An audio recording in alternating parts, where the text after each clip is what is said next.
Dans cette vidéo dans laquelle nous allons parler du Virtual Network Editor. Certains d'entre vous savent de quoi il s'agit, d'autres peut-être pas lorsqu'on dit ce terme, mais lorsque je vous montrerai cette fenêtre-là, vous saurez exactement de quoi il s'agit. Je fais notamment cette vidéo parce que, à mes débuts, une petite anecdote, lorsque j'ai commencé avec les hyperviseurs, notamment VMware, je me suis rendu compte qu'il y aurait tellement de bugs que j'aurais résolus en un claquement de doigts si j'avais appris dès le début comment ça fonctionnait à ce niveau. Étant donné que je veux pas que vous puissiez refaire les mêmes erreurs que moi, avoir les mêmes galères que moi au début, ben, je fais cette vidéo qui sera certainement courte pour vous expliquer comment ça fonctionne. Donc ici, ce que vous devez retenir, c'est que nous avons ces différents chips, NAT, host et le mode bridge également que vous pouvez voir ici, qui est d'abord grisé, que je vous expliquerai dans une présentation avant de pouvoir faire quelques manipulations. Donc c'est parti, on se retrouve dans la présentation. Ok, nous voici dans la présentation sur le Virtual Network Editor. Premièrement, nous allons parler du mode du type bridge. Lorsque vous configurez votre machine en mode bridge, ou bien vous mettez le type bridge, comme vous le voulez, c'est que votre machine a accès directement au réseau local pour lequel vous vous trouvez. C'est-à-dire, lorsque je parle de votre machine au départ, je parle de votre virtual machine, votre machine virtuelle. Ici, par exemple, avec cette illustration, vous vous rendez compte que nous avons notre machine physique ici, et par la suite, cette machine physique, bah, qu'est-ce qui se passe? C'est qu'elle a une VM à l'intérieur installée sur elle. Et cette VM a une adresse qui appartient au LAN. Et dans ce genre de cas, ça permet d'éviter, vous le savez déjà, ben, vous comprenez déjà que là, votre machine virtuelle a une adresse physique et elle peut faire tout ce quasi, quasiment tout ce que peut faire une machine physique dans votre réseau LAN. Et voilà. Donc, retenez ça déjà pour le mot de bridge. Par la suite, on peut passer au host only. Ici, avec le host only, il y a quelque chose de particulier. Comme vous le voyez, c'est que nous avons toujours notre machine physique ici et notre VM ici. Et vous constatez que à ce niveau-là, ben, notre VM se trouve dans un réseau virtuel privé, bien sûr, privé virtuel, comme vous voulez aussi. Et ici, par exemple, on a donné 192.168.100.1 et 192.168.100.2 pour notre VM. Donc, notre VM peut communiquer rien qu'avec notre machine physique. D'où l'expression host only, parce que nous sommes le host et notre VM ne peut que communiquer avec notre machine physique. Pour ceux qui comprennent un peu d'anglais, ils comprendront réellement l'expression host only. Ce n'est qu'avec cet hôte que nous pouvons communiquer. Et troisièmement, ici, nous avons le NAT. Pour ceux qui ont eu des notions de réseau, vous saurez d'abord, premièrement, que ici, lorsqu'on parle de NAT, on fait allusion au Network Address Translation. Et pour le principe de NAT, il y a déjà une vidéo sur la chaîne qui parle de ce principe du NAT, mais en soi, c'est la translation d'adresse. C'est que ici, je vous explique de façon courte, c'est que également, nous avons un réseau virtuel, privé virtuel qui a été créé. Notre machine virtuelle a une adresse dans ce réseau virtuel. Et la différence avec le host only, c'est qu'elle a la possibilité de communiquer avec notre LAN, mais via cette adresse-là.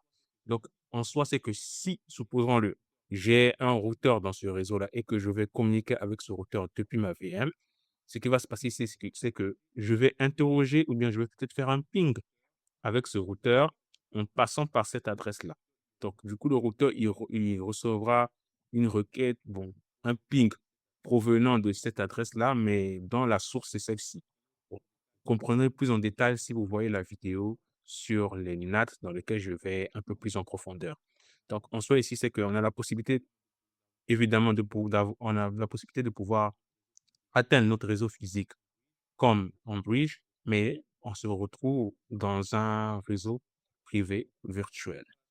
J'ai fait par la suite un tableau dans lequel je récapitule tout et vous pouvez faire une capture d'écran, voilà, afin que ça puisse synthétiser toute l'information qui a été communiquée tout au long de cette vidéo.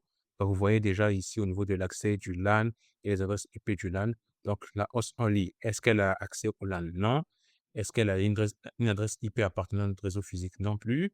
Le NAT, oui, mais il n'a pas une adresse du LAN. On remarque que c'est le bridge qui a ouvert. Voilà. Donc maintenant, nous allons repartir au niveau de notre, network editor afin de pouvoir comprendre un peu plus en profondeur par là, puisque là, c'était un peu théorique. Donc on va vous montrer ça. Je me retrouve maintenant au niveau ici de mon virtual network editor, je le recharge. Ici, par exemple, là, tout à l'heure, on a parlé du mode bridge.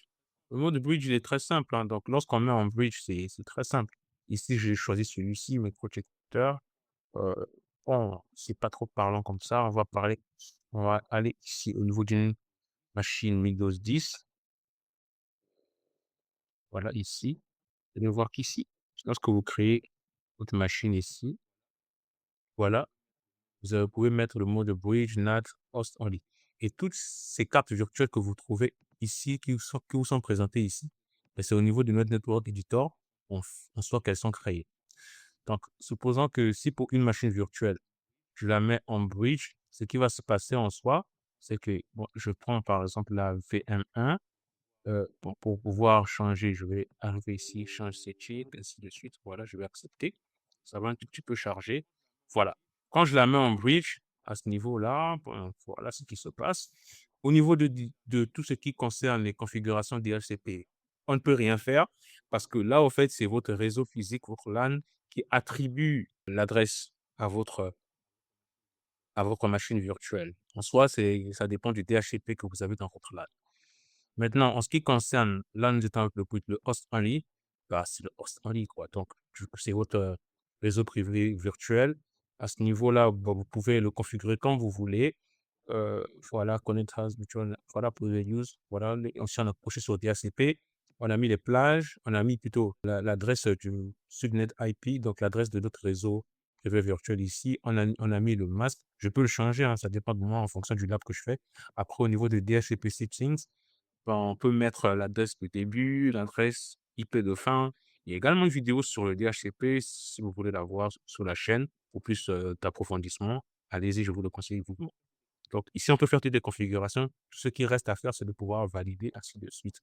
Et maintenant, au niveau du NAT, maintenant, la particularité au niveau du NAT, c'est qu'on peut avoir qu'une seule adresse. Par exemple, là, j'ai 28 qui est au niveau du NAT. Je ne peux pas avoir une autre adresse voilà, qui sera sur le NAT. Ici, par exemple, voilà, le réseau privé, le réseau virtuel, c'est privé virtuel, a cette plage d'adresse, enfin, il a cette adresse-là, et la plage d'adresse, elle est définie, bon, la plage d'adresse, les adresses qui sont allouées, vous les trouverez au niveau du DHCP. On peut aussi annuler le DHCP comme on veut, tout dépend de nous. Et si je la mets sur ici, là, on est sur NAT, je vais aller sur celle-ci, par exemple, je vais aller sur NAT, comme ça, voilà. On me dit cannot change network to NAT, only one network can be set to NAT. Donc, il y a juste une seule carte réseau virtuel qui peut être, à qui on peut attribuer le statut de NAT. Voilà un peu en ce qui concerne le Virtual Network Editor. Si vous avez des questions, n'hésitez pas à les poser en commentaire. C'est toujours avec un grand plaisir. C'est ça de tuer. On se dit à la prochaine. Allez, ciao.